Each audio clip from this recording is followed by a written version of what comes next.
One short paragraph in the newspaper story about the famed opera singer Madame Schumann-Heink gives the clue to this unusual woman's stupendous success. I quote the paragraph because the clue it contains is none other than desire. Early in her career, Madame Schumann-Heink visited the director of the Vienna Court Opera to have him test her voice, but he did not test it.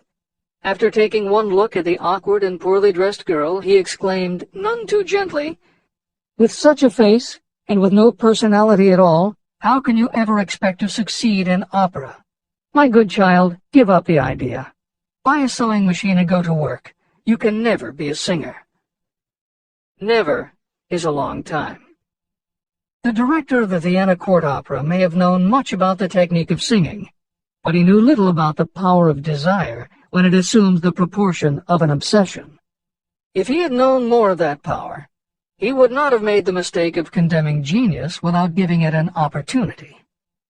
Although few readers of this edition will be familiar with Madame Schumann-Heink, every reader knows a half-dozen similar stories. It is true for every generation and every kind of music.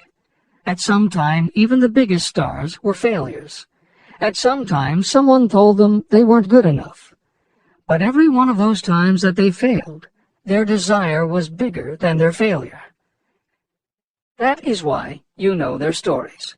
And it's also why you've never heard about the thousands of other performers who were also told they weren't good enough. The ones you've never heard of are the ones whose desire wasn't big enough. They're the ones who believed that failure was defeat.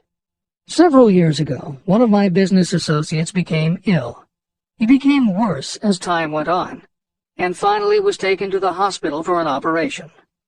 The doctor warned me that there was little, if any, chance of my ever seeing him alive again.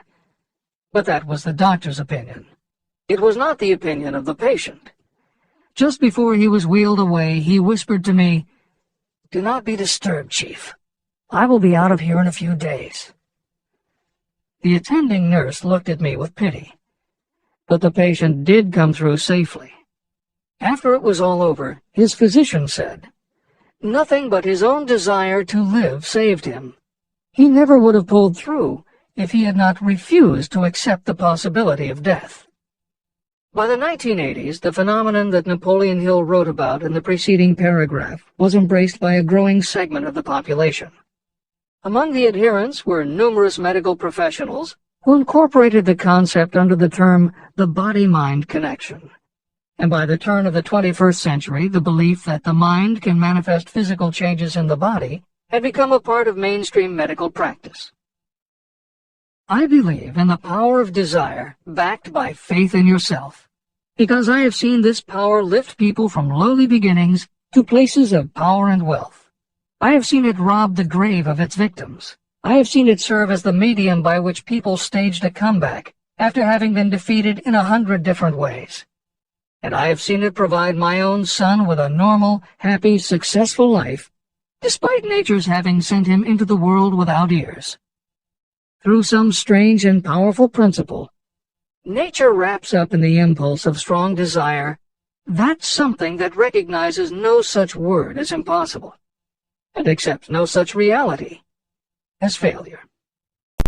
There are no limitations to the mind except those we acknowledge.